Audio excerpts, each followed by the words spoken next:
Timothy, what about you? What are you seeing in the markets? You were talking to me about Ethereum. Yeah, I want to talk about one, Ethereum, and two, the healthcare sector, what I'm seeing. Let's first talk about Ethereum, and it's something I've talked about a lot in the last couple of weeks. Ethereum is basically bottoming out against Bitcoin, and I'm gonna pull up the Bitcoin Ethereum chart to see who is outperforming. Because Ethereum in the last couple of weeks, they've actually done extremely well. I saw it at 2,700. I'm still biting myself for not buying a little bit. Basically here, when it recaptured this level, I was saying, yeah, this is the first sign about Ethereum outperforming Bitcoin. And it then broke above the 200 moving average on its pair, which is also the second sign for me to say, okay, let's go. And now we're seeing the next higher high. So it just printed a new higher high on the daily chart. So we have a confirmed uptrend, which is, yeah, for me, definitely heading into the right direction for Ethereum. It's now around 7 to 8% of my portfolio because I was so bullish here. I kept buying on every dip or every breakout basically. For now, it's just for me holding Bitcoin and Ethereum and a little bit of altcoins. I think we have to be careful still with altcoins, because if you, let's say, check Ethereum versus Solana. So here is the Solana versus Ethereum chart. It's underperforming. If you check the XRP against Ethereum chart, same here, been going down in the last couple of weeks. Even TRX, which was a strong player against Ethereum, also in a downtrend. All right, so lower lows, lower highs. This all indicates that Ethereum is currently the best player to hold, next together with some Bitcoin, of course. I would never really sell all my Bitcoin for Ethereum, but for now it's 50-50 or a bit more Ethereum, like 40% Bitcoin, 60% Ethereum. All right, so even if you want to speculate into like the beta plays, I was mentioning Pepe, and Pepe hasn't really outperformed Ethereum. I'm not sure if I can show that chart, but against US dollar, it's much weaker if you compare just this chart versus the Ethereum chart. You know, this chart hasn't made new higher highs, while Ethereum has made new higher highs. The chart is very telling to me to be long Ethereum, and I'm basically more allocated to the winner right now, and that's Ethereum. So that's what I wanted to discuss about Ethereum. What do you guys think? The thing is just like, it's so tricky just because like I've been trying to sort of like dig deeper into the Ethereum sort of use cases, and it's hard, you know, because I know that they are like a lot of financial technologies being developed in the background. So my question for you would be like, do you think this is a retail rally, or is this like a this is zero retail? I repeat, this is zero retail. This is only institutions buying. We have BlackRock buying, we have Fidelity buying. We now have Etoro launching tokenized stocks on Ethereum, and this is only the beginning. In the future, you're gonna have almost every broker on Ethereum launching their tokenized stocks. Why? Because you can then trade it for 24 hours every working day. That means more fees to the brokers, so they earn more. That's basically what they want. For you to trade it during the night, during the morning, whenever, for anywhere in the world.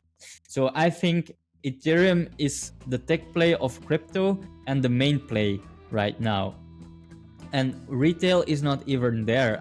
I've posted about how social attention is at its lowest peak even compared to 2021. Because when you look at the YouTube views, that's something very easy to look for on all YouTube channels that are talking about crypto. In 2021, you saw those big spikes up, like literally parabolic, and now we're seeing nothing. No spike, no uptrend, only just a small blimp, showing really that there's no real interest in crypto. not in Bitcoin, not in Ethereum, but we live in a bubble, you know. We are discussing the markets every week, so we are like 100% watching the charts. But retail, our friends, our family, they're not watching the charts. They're not thinking about Ethereum before they go to sleep like me. They are just living their lives, and for the moment there's no real interest. And what Mimi said for a long time, now Ethereum is starting to pick up again. So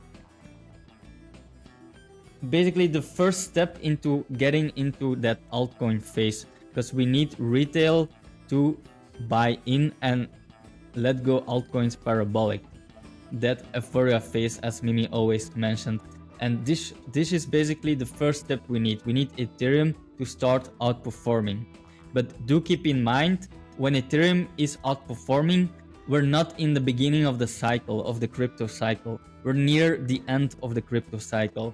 We're gonna see Ethereum maybe move for 3 to 4 months, maybe less even, and then altcoins pick up for also 2 to 4 months max. It's gonna be very fast. We're gonna see a few months of big moves in altcoins, but you better lock in those gains, or else it will be another 4 years of waiting and patience. So no, retail is not here. Interest is not here. There is a blip, but that's it. Yeah, Once it's interesting because we're gonna not seeing see anything. like 2021, that's when you know things are parabolic. So what's your red flag? So you show us the chart, and then everything makes sense. Ethereum outperforms everything. So what is a red flag that if you see, you're going to change your strategy, meaning you're going to get out or maybe take profits heavily? And vice versa, what is a green flag that if you see, you're going to say, you know what, 8%, let me do it 12, 13. If there is such a scenario in your case. So personally, I still believe Ethereum is a green flag right now. So every dip that comes is a buy. I've been buying Ethereum last week when it dipped to 3,300, and I've been buying before when it was breaking out above 2K. So it's still a buy for me. I still think it's an easy double from here. So in my opinion, it's still a decent play. Don't expect decay Ethereum. That's not what I'm saying, but definitely a green flag, because right now when Ethereum is outperforming Bitcoin, it's very early and it still has a lot to catch up. And then if you wanna know like when am I gonna sell, I'm gonna sell based on different parameters. So I'm watching Bitcoin, of course. If Bitcoin is in a downtrend and ends the crypto cycle, you know, there's not much time left for Ethereum to continue higher. But right now, Bitcoin is still in a solid uptrend, and I think the cycle still continues.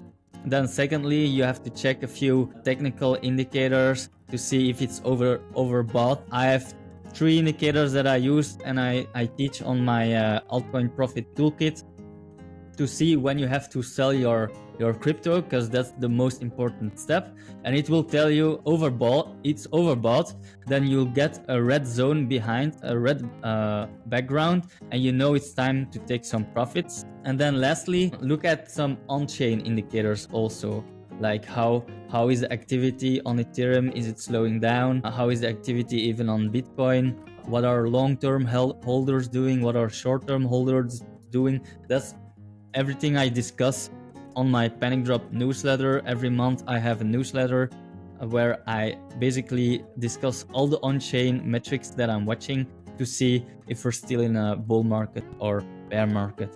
But right now, green flag. Yeah. Okay. Interesting. Are you paying attention to the miners at all, Timothy? No, because like I said, miners are like altcoins to me.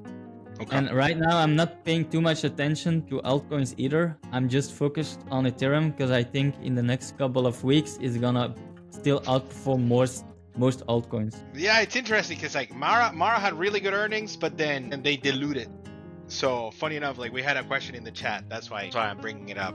We have Timothy's logo up in the Timothy, you're not using your studio. You're in trouble. You're in trouble. I'm taking over. But yeah, okay. So that's the thing. I don't know. For me, it's like I think I don't know. CoreWeave is a very interesting play because of how they did it. They were a miner first, and then they're migrating to compute. So they're gonna do the AI sort of infrastructure for big players, and I think Nvidia is helping them out a lot to kind of like acquire all those chips, and I think they have a stake on it too. So they have like sort of like a horse in that race. But I think the miners could potentially benefit from the AI compute race, depending on sort of how they perform. I think Mara is one of them too. So, but they keep diluting, and the investors don't like that, right? Because it's like at this point, it's like let's start seeing the revenue growth more than they just asking for money. But I think it's the right time to ask for money. If your stock is high, you can sort of like take some money from the investors and put it in your coffers to kind of grow. Like we're hoping that they grow faster. It's just later down the line. So that's like a longer roadmap, and hopefully the compute continues, you know. But yeah, it's an interesting one for sure. Oh, somebody asked also, Dragos also asked, it's like who buys Palantir at this level? I've been selling. You're very quiet. I can hear you. I've been selling. Okay. So I've been selling around 1 to 2% of my portfolio, just because it's been going parabolic. My calculated intrinsic value sits around $60, which is way above right now. And right now it's around 180, 160. I'm not even sure, but it was a 10 bagger. Would be a waste if I didn't sell, so I sold a 10 bagger for the first time. So up to the next one, you know. Yeah. It's good, you know. Play with the casino's money. It's a good question who buys Palantir at these levels, but you know what? Depending on your time horizon, like how much time do you have? How much do you believe in the company? How much exposure are you willing to have in your portfolio? So are you buying 1% of your portfolio in Palantir because you think that the same question was asked in Nvidia when Nvidia was like $1 trillion or like $500 billion? Do you remember maybe it was like 2 summers ago when the stock reported and it went up 30% in the aftermarket? Yeah. And you are like, what am I doing? Who is buying Nvidia now? But after the fact, like 2 or 3 years down the line, you say, you know what? That was a good buy. Can you say the same about Palantir? I don't know, because I'm not into Palantir. I never bought the stock, so I don't know too much about it to give an opinion. But it's depending how long are you willing to hold the stock. Yeah. Well, right now the PE is sitting at 603 and the forward PE is sitting at 217. So it's going to take 603 years to get paid based on current earnings. On current earnings, yeah. Or maybe they can double their earnings within the next 2 years, keep doubling them like they have done. Yeah. Yeah, that's the play, right? Like the speculation here is that it's just gonna grow, like earnings and revenues just continue to like grow exponentially, which it could happen. I just don't know, right? Like I just don't understand it enough to kind of make a solid prediction on it. But again, there's been many stocks where I've made a ton of money, and there's many stocks where I've just stayed on the sidelines, and I'm okay with that. You know what I mean? I'm okay with my returns. I'm okay with my sort of like opportunities. As long as I understand it and I know what I'm holding, I'm okay. You know. Look at the banana zone. This can't go any more straight. Yeah. This is already going parabolic. So either it's gonna correct down drastically and then move up again, or it's gonna go much higher but crash and never see highs again for multiple years. Yes. It's interesting because I heard a podcast recently where they were talking about whether valuations matter at all nowadays, right? Like, and it's like, do they matter? Is it important? And it's like, yes and no, right? It tends to be whenever they start missing earnings and revenue expectations and everybody starts looking at the stock, that's when the valuation matters. But whenever they are outperforming, nobody cares. Just throw the money at the company, it'll just grow, right? Because it's just good news on top of good news on top of good news on top of good news until the bad news happens. You just continue to plow and say it's crazy, right? But yeah, it's an interesting question. Palantir at these levels is I mean, it's scary. Like I usually tend to trade that stock with options. I don't think I've had one earnings call where the company just doesn't bounce right off the bat. It's crazy. Even though the premiums are expensive, you end up getting paid. So let me ask you guys, what are you guys trading right now? Well, actually, there's a question for Timothy. now that I have you here. Do you know Hype token? Yeah, I own Hype. Okay, talk about it. Talk about it. Mr. Pablo wants to ask. Hype? Hi guys, what about Hype token? Why is nobody talking about that one? I did a blog about Hype months ago. Not ideally, I was talking about it here, so it dropped. But then I bought even more. But basically, it's like the competition to, again, let's say Ethereum. And it's pretty fast, so it's very nice to use. And it's used a lot to trade perpetuals. So Hype has a lot of volume going on the chain. And recently it did broke the $40 level I was watching. It came down for a retest again, so I sold some of my position. I'm still long. I think the uptrend is still strong, but potentially looking to rebuy at either $33, or if it can reclaim $40 more convincingly, with more conviction, I would say, then I would take a long again. But as you can see, this doesn't has a lot of history, so you have to be careful just holding these things. I'd rather trade them, get in, get out. So you're treating it like an old coin. Yeah. It's not like competition to Ethereum of Bitcoin. So Mimi basically, says she's a skeptical. Mimi says she's a skeptical, and I take her, you know. Timothy and Mimi's worth on crypto is gospel, free. So yes, yeah. Okay. So that's my opinion on Hype. But I was talking about all the things I was having on my desk, and I first talked about Ethereum, but I also wanted to talk a bit about healthcare, right, Dimitris? Yes. Because I think you and I we are watching UNH. I think Mimi is also yes, big holder. I'm in it too. I keep buying the sucker. Nestor is in it. I just bought some more. Everyone is in it. Trading at lows not seen since 2020. Mm-hmm. It's not only UNH, but it's a lot of healthcare sectors healthcare stocks that are basically down against the S&P. You know, S&P has been making new highs. Tech stocks have been making new highs. Financial stocks have been making new highs. The only sector that's a bit lagging, it's healthcare sector, which is very unusual, because if you think about it, are we still gonna be sick in the future? Are we still gonna need some insurances in the future?